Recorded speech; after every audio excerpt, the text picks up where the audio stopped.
कहानी शहद की तलाश में मुश्तरका जदोजहद।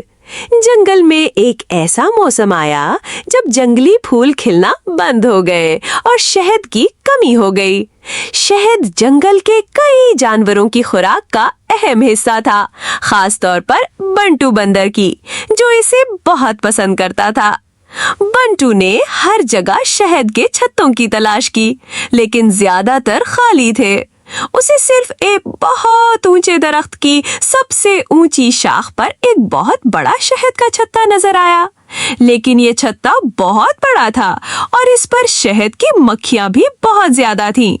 अकेले इस तक पहुंचना और शहद निकालना बहुत खतरनाक काम था।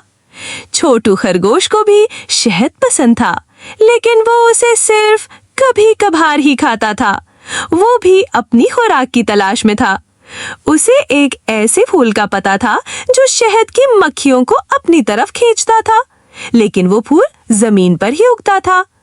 बंटू ने कई बार छत्ते तक पहुंचने की कोशिश की, लेकिन शहद की मक्खियों ने उसे डंक मार मार कर भगा दिया। वो मायूस होकर दरख्त के नीचे बैठ गया। उसने सोचा कि छोटू खरगोश को शायद उन फूलों का पता हो जो शहद की मक्खियों को अपनी तरफ खींचते हैं, क्योंकि वो जमीन पर रहता था।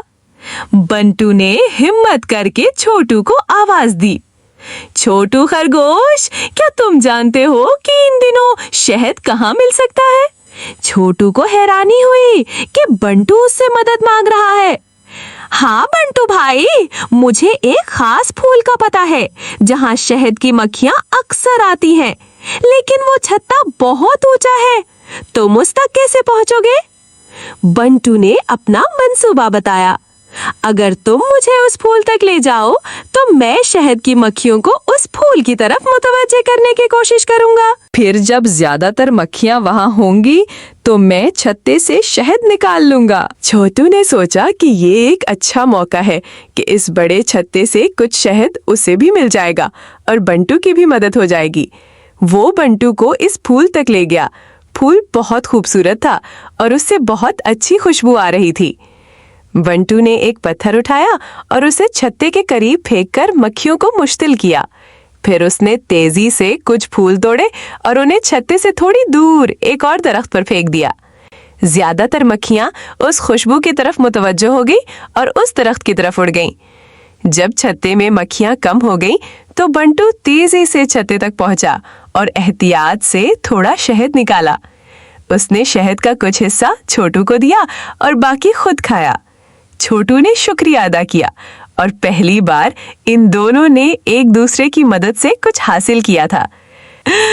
अखलाकी सबक, ये कहानी सिखाती है कि मुश्किल हालात में मिलकर काम करना कामयाबी का बाइस बनता है, और ये कि जब हम दूसरों से मदद लेते हैं और उन्हें भी अपना हिस्सा देते हैं तो हमारे ताल्लुकात बेहतर होते हैं।